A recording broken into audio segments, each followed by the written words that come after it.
면접이 끝날 때쯤에 마지막으로 하고 싶은 말이 있는지 꼭 물어본다라고 하니까 나는 어떤 질문을 도대체 어떻게 해야 되나 생각을 해봅니다.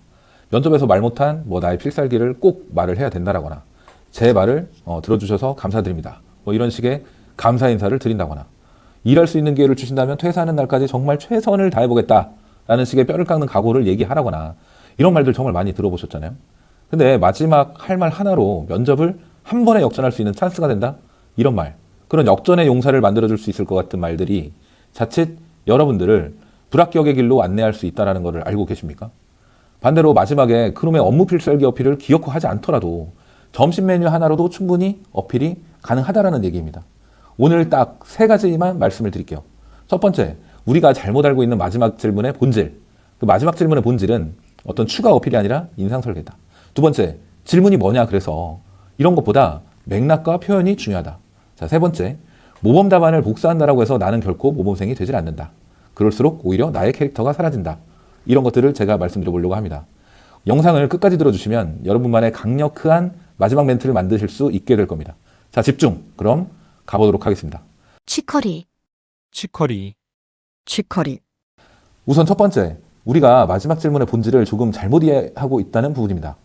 많은 분들이 마지막 질문을 마지막 어필 찬스라고 생각을 해요. 그래서 어떻게든 나의 열정, 나의 업무 적합성, 나의 책임감, 이런 나의 포부, 이런 것들을 한 번 더 강조하려고만 합니다. 물론 틀린 접근은 절대 아니에요. 근데 우리 한번 생각을 해봅시다. 이미 면접에서 이력서 봤죠? 자기소개서 봤죠? 프로젝트 경험 물어봤죠? 직무 질문 다 했습니다. 이미 여러분의 업무 적합성에 대한 이야기는 앞에서 충분히 했을 가능성이 높다라는 얘기예요. 근데 마지막에 또 저는 누구보다 책임감 있게 빠르게 적응하고 열심히 배우고 이런 이야기를 또 반복한다? 면접관 입장에서는 조금, 아니 매우 지루할 수 있다는 부분입니다. 왜냐하면 이런 이야기들은 이미 많이 들었어요. 특히 요즘은 면접 컨설팅, 유튜브, SNS 때문에 지원자들의 답변이 굉장히 비슷해졌다는 것에 주목할 필요가 있습니다.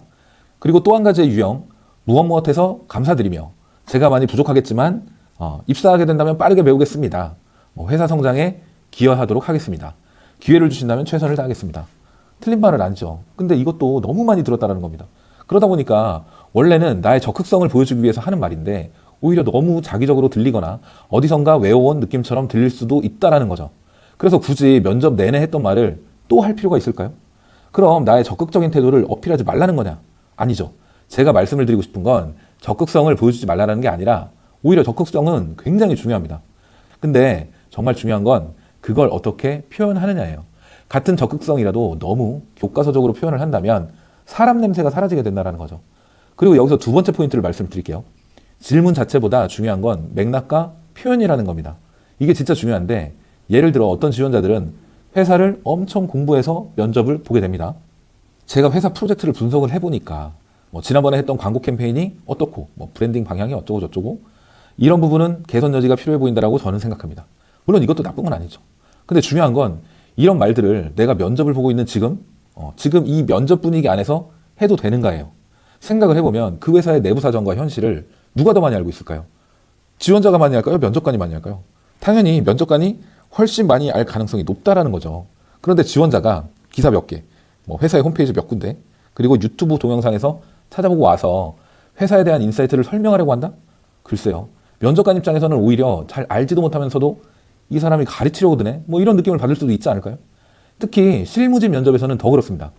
그래서 중요한 건 똑똑해 보이는 질문이 아니라 지금 이 분위기에서 어떤 말을 해야 되는지를 읽는 정도의 그 어느 정도의 센스와 감각이 필요하다는 뜻입니다. 결국 이게 눈치인데 우리가 하는 사회생활, 특히 직장생활에서 눈치가 되게 중요하잖아요. 그 상대방의 분위기를 읽고 지금 어떤 말이 필요한지를 좀 알고 사람을 불편하게 하지 않는 정도를 아는 수준의 눈치 말입니다. 회사에서 일 잘하는 사람 치고 눈치 없는 사람은 없습니다. 면접관들도 결국 사람이에요. 같이 일할 사람을 보는 겁니다. 그래서 마지막 질문에서는 나의 능력, 역량, 실력 이런 것들도 좋지만 나라는 사람이 가지고 있는 것들을 통해서 긍정적이고 호감을 가질 수 있는 것들을 표현할 수 있는 질문이나 그런 답변들이 저는 훨씬 좋다라고 생각을 합니다. 그리고 저는 여기서 좋은 방법 중에 하나가 너무 무겁지 않은 스몰 토킹 방식의 표현이라고 생각을 합니다. 여기서 중요한 건 웃기거나 너무 우리가 그렇다고 해서 편한 모습을 보이라는 게 아닙니다. 가볍지만 가볍지 않은 대화, 부담스럽지 않은 어떤 온도감이나 사람 대 사람 같은 느낌, 이런 것들이 오히려 마지막 인상에 굉장히 크게 남을 수 있다는 거죠. 예전에 제가 기억나는 지원자가 한 명 있었습니다. 면접 마지막 때쯤이었는데 가볍게 물어본 거죠. 뭐 혹시 마지막으로 하고 싶은 말 있으시면 편하게 해주세요. 근데 보통 여기서는 뭐 아시겠지만 기회를 주시면 열심히 하겠습니다. 뭐 이런 류의 이야기들을 정말 많이 하거든요. 역시나 뭐 그러려니 하고 앉아 있었죠. 근데 그 친구가 갑자기 이런 이야기를 하더라고요. 제가 점심 메뉴 고르는 걸 굉장히 잘합니다. 매일 점심 메뉴 하나는 끝내주게 추천을 해드릴 수 있습니다. 그런 기회를 얻고 싶습니다. 이게 순간 면접장의 분위기가 바뀌는 거죠. 그래서 제가 가볍게 다음 대화를 이어갔어요. 그럼 오늘 점심은 어떤 거 추천하시겠습니까? 뭐 그랬더니 이 친구가 이렇게 말하더라고요. 아, 제가 회사 앞에서 보니까 순댓국집이나 김치찌개집이 많던데 그런 건 이미 익숙하실 것 같고 오늘처럼 조금 더운 날에는 냉면이 아주 괜찮을 것 같습니다. 그리고 몇 마디에 뭐 티키타카가 더 오고 갔습니다. 어떻겠어요? 분위기는 훨씬 밝아졌겠죠. 그런데 여기서 중요한 건 이 친구가 단순히 어떤 재미있는 말을 해서가 아닙니다.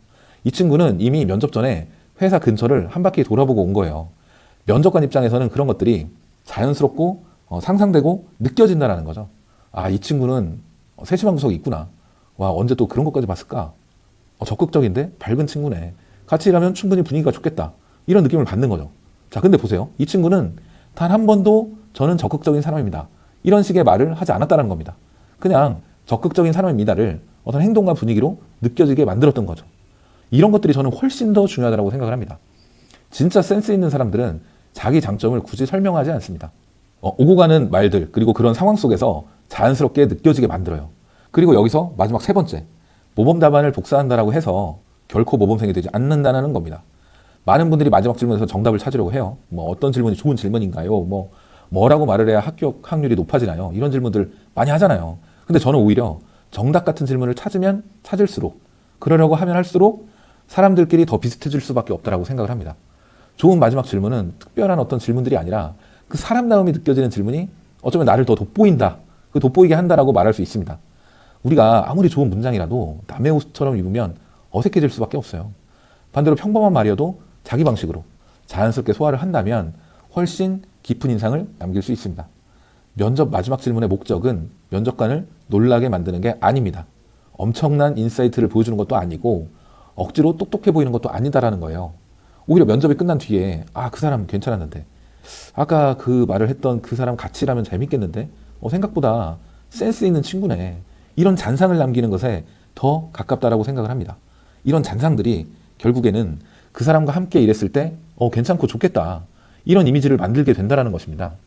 결국 면접은 완벽한 사람을 뽑는 자리라기보단 함께 일할 사람을 뽑는 자리니까요. 자, 정리해 보도록 하겠습니다.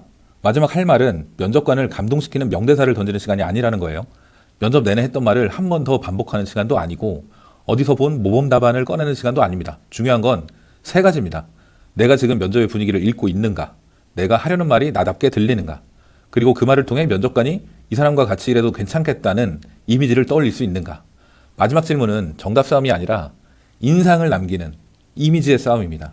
그러니까 마지막 한마디를 준비할 때 무슨 말을 해야 합격할까? 이런 것보다는 나는 어떤 사람으로 기억되고 싶은가? 이것을 먼저 생각해 보셨으면 좋겠습니다. 자, 오늘 영상은 여기에서 마무리하도록 하겠습니다. 오늘 영상이 여러분이 마지막 질문을 준비하는 방식 자체를 조금 다르게 바라보는 계기가 되었으면 좋겠습니다. 그리고 많은 분들이 저한테 이런 것들을 물어보시는데 바로 예상 질문과 관련된 부분들이거든요. 제 관점에서 작성한 면접 예상 질문이 궁금하신 분들은 고정 댓글을 참고해 주시고요. 저는 다음에 더 좋은 영상으로 찾아뵙도록 하겠습니다. 그리고 이게 궁금하다, 이 말 하고 싶다, 이런 것들을 썰로 풀어줬으면 좋겠다 같은 것들이 있다면 댓글로 남겨주시기 바랍니다. 그럼 다음엔 더 좋은 주제로 여러분들에게 도움을 줄 수 있는 영상을 가지고 오도록 하겠습니다. 감사합니다.